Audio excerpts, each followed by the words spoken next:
Tras sufrir un derrame cerebral en 1991, el popular cantante de salsa, Héctor Lavoe, perdió la movilidad de la mitad de su rostro y para entonces, ya tras años de padecer de SIDA, diabetes, problemas con las drogas y hasta de haberse fracturado algunas costillas, esta vez perdería por completo la capacidad de cantar e incluso de hablar de manera clara. Era el fin de su carrera sobre los grandes escenarios. Una situación que no solo lo orillaría a sufrir de una profunda tristeza, sino que también lo mantendría en la pobreza durante mucho tiempo. Esto, después de que David Lugo, uno de los integrantes de su orquesta, se aprovechara de su debilidad física y mental para que firmara un poder en donde cedía las ganancias de sus regalías discográficas. Sin embargo, la familia del salsero iniciaría un pleito judicial en su contra y ganarían, tras comprobarse que la firma de Lavoe estaba mal hecha, por lo que el poder era fraudulento. Dicho esto, a duras penas la familia pudo establecerse económicamente, pues los gastos en salud eran demasiado altos. Sería quizá esta una de las razones por la que, a pesar de su grave situación, el cantante se mantuvo actuando en pequeños clubes de Nueva York. De hecho, su última presentación sería en el Club Soaps de Manhattan, en abril de 1992, frente a personas que, más que ver un espectáculo, eran testigos de su deterioro. En diciembre de ese mismo año, tuvo que recibir atención médica en el Cardinal Cook Hospital de Nueva York. Su estado de salud era delicado. Durante días, tanto médicos como su familia esperaban lo peor, pero finalmente se libraría. Aunque no ocurría lo mismo un año después, el 29 de junio, cuando fue ingresado al Memorial Hospital de Queens, donde sufriría un paro cardíaco que pondría fin a su vida a sus 46 años. Sí, todavía a una edad muy temprana, aunque la noticia no sería una sorpresa. El estilo de vida que mantuvo durante años y las inevitables tragedias que sufrió fueron un cóctel mortal que no solo lo alejaría de los reflectores, sino que terminarían por apagar su voz muy lentamente, hasta ceder por completo. De igual forma, su nombre pasaría de ser uno de los más respetados en la industria musical a una leyenda. Pero, ¿qué le pudo haber pasado que lo llevaría a vivir sus últimos años sumido en enfermedades, tristeza y pobreza? ¿Había perdido toda capacidad de vivir por sí mismo? Descubramos las respuestas a estas preguntas, conociendo al cantante, la leyenda y, sobre todo, a la persona que rápidamente se convirtió en personaje principal de su propia historia de éxito y drama. Héctor Juan Pérez Martínez, conocido como Héctor Lavoe, apodo que viene del francés que significa la voz, nacería un 30 de septiembre de 1946 en Puerto Rico, en una familia de bajos recursos, pero de grandes gustos musicales, algo de lo que él se aferraría desde muy pequeño, pues a sus 3 años perdió a su madre, y desde entonces se hizo muy cercano a su padre, quien lo animaría a aprender los fundamentos de la música, con el deseo de que Héctor fuese un gran saxofonista, pero él demostraría su talento más que en ese instrumento, a través de su voz. A sus 14 años ya daba conciertos en su pueblo natal, ganando hasta $18 la noche, una buena suma que hasta le permitió contribuir con las necesidades de su familia. Pero en vista de que la situación económica seguía siendo difícil, vio una oportunidad de ganar más dinero y fama si viajaba a Nueva York, una idea a la que se opondría su padre, ya que el hermano mayor de Héctor había fallecido en dicha ciudad tras sufrir un accidente. Aún en contra de su padre a sus 16 años, él se lanzaría a la aventura. En la ciudad norteamericana trabajaría como pintor, limpiavidrios, mesero y otros oficios informales, hasta que comenzó a frecuentar salones de baile y clubes de música latina, donde aprovechó una oportunidad para demostrar su talento, y a partir de entonces, su nombre se daría a conocer entre músicos. A sus 19 años, grabaría su primer sencillo, Mi China me botó, en conjunto con la New Yorker Band, mismo grupo musical en el que permanecería unos años tocando las maracas y haciendo coros, mientras era cantante en bandas más pequeñas. Entre ellas, una orquesta en la que conocería a Willie Colón, quien se convirtió en uno de los músicos y grandes amigos con los que llegó a grabar entre 1967 y 1975 exitosas producciones como La Gran Fuga, Cosa Nuestra y El Juicio. Sus vidas cambiarían por completo. El particular sonido de los trombones de Willie con la voz articulada y el sentido del humor de Héctor encantaron a millones de fanáticos en todo el mundo. Recorrieron países latinoamericanos, centroamericanos, del Caribe y Europa. Héctor recibió un reconocimiento inmediato. Finalmente contaba con un trabajo estable y ganó dinero suficiente para proporcionarse un cómodo estilo de vida. Algo que, si bien era todo un triunfo, se convertiría en su primer gran obstáculo, pues su estilo de vida como estrella musical lo llevaría a consumir drogas. Esto se tradujo en llegar tarde a conciertos o incluso en no llegar, y llevaba una vida de excesos, factores que comenzaron a afectar en su talento, por lo que se sometió a varias rehabilitaciones, lo que llevó a Colón a tomar la decisión de separarse de Héctor, quien quedaría como líder de la orquesta. Esto él lo vería como una traición, pero con el tiempo admitiría que fue un buen cambio, pues desde entonces ambos músicos se destacarían como solistas. Su primer disco en solitario fue La Voz, donde saldría Mi Gente, un tema que se convirtió en himno de la salsa y canción estrella en cada uno de sus conciertos. Efecto similar que conseguiría con Periódico de Ayer, tema de su segundo disco estrenado en 1976.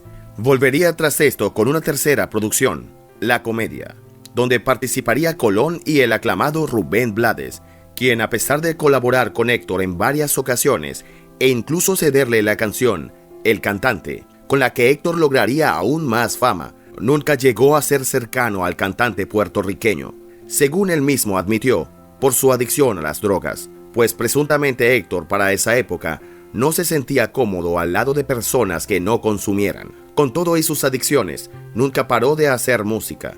Continuaría presentándose y para la época, en 1984 en Perú, vivió una extraña situación después de que se rasgara sus pantalones y terminara mostrando sus glúteos al público, siendo arrestado por soldados que describieron el acto como una exposición deshonesta.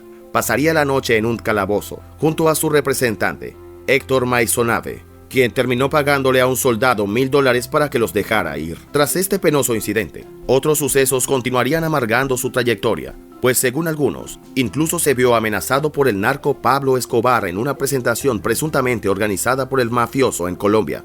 Héctor tuvo que escaparse después de que criminales intentaran obligarlo a cantar, historia que él mismo narraría al taxista al que le tuvo que pedir ayuda cuando logró llegar a la carretera.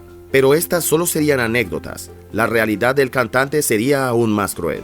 Debido a sus excesos, a mediados de 1987, un día en su apartamento en Queens, gracias a su actitud errática, provocó un incendio tras dejar encendida una colilla, y entre la desesperación por huir del fuego, Héctor terminó lanzándose por la ventana de su habitación.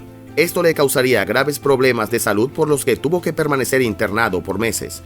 El estado depresivo en el que entró era alarmante, pero el evento que terminaría por arruinarlo emocionalmente sería la muerte de su hijo menor, Héctor Pérez Jr., a causa de un disparo accidental que recibió por parte de un amigo cuando éste limpiaba un Uber. No obstante, todavía en 1987 saldría al mercado su 10º y último álbum estudio, Strikes Back, el que incluiría el sencillo Plato de Segunda Mesa, tema con el que conseguiría regresar a las ondas radiales después de años de declive, tanto en su carrera como en el género de la salsa en general. Incluso por ella sería nominado a los premios Grammy de 1988 en la categoría Mejor Interpretación Latina Tropical y alcanzó la posición 11 del US Billboard en la categoría Tropical Salsa, lo que lo motivó a dar conciertos pese a sus problemas personales, pero para ese año sería diagnosticado con SIDA, enfermedad que había adquirido tras inyectarse con una aguja infectada. Aún así, Héctor continuaría presentándose, aunque no con el mismo éxito de antes.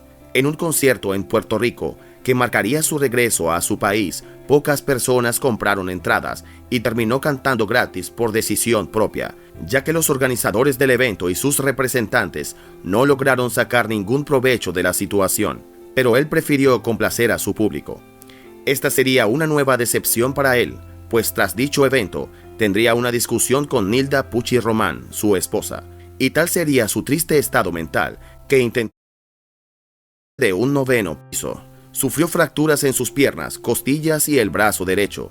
Tuvo que ser intervenido para implantarle placas de titanio que le permitieran recuperar su mal estado físico. Para entonces, a pesar de su éxito previo, el cantante no disponía para hacer frente a todos los gastos médicos, por lo que nuevamente sus amigos músicos e incluso invitados especiales se pondrían de acuerdo para recaudar fondos para Héctor. En el evento participarían artistas como Celia Cruz, Rubén Blades e Ismael Miranda. Si bien para 1989 todavía debía guardar reposo, Ralph Mercado, su promotor, y David Lugo, conguero de su orquesta, se asociaron para controlar al cantante, suministrándole todo tipo de drogas, no solo empeorando su adicción, sino también intentando que pudiese rendir sobre el escenario cuando era claro que no estaba en condiciones. Así, el todavía fenómeno de la salsa sería explotado en sus últimas presentaciones. Además, recibía muy malos pagos e incluso amigos de la orquesta se daban cuenta de la situación, pero poco podían hacer, pues todos dependían de un contrato.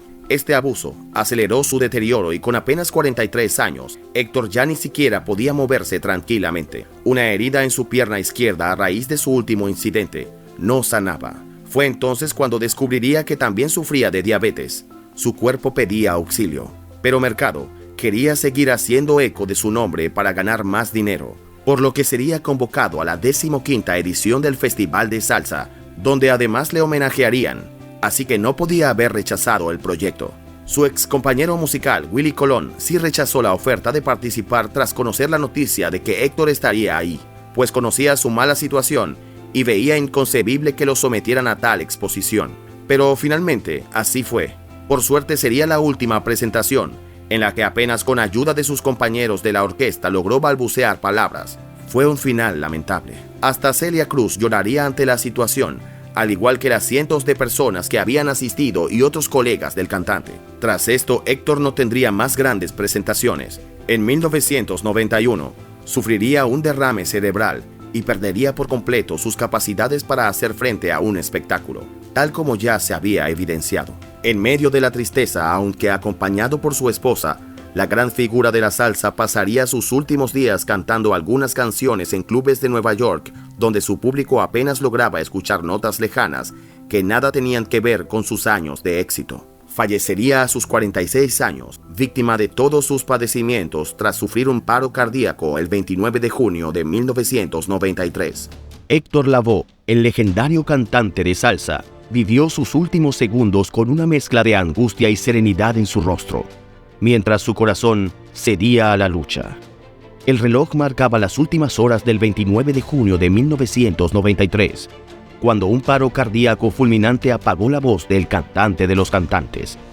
El desgaste físico y emocional que llevaba años soportando, finalmente cobró su precio, dejando a una comunidad entera de fanáticos y músicos sumidos en la tristeza.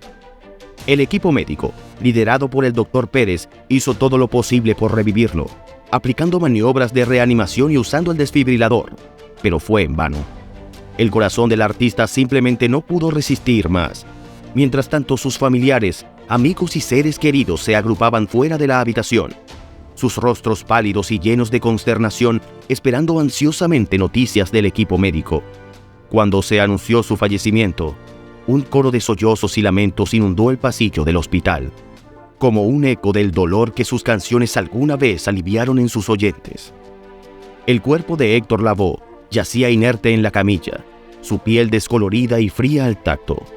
Aunque su figura se había marchitado con los años, sus ojos cerrados aún recordaban al hombre apasionado y enérgico que alguna vez fue. La vida había dejado su marca en él, pero en sus últimos momentos, Lavoe parecía haber encontrado la paz.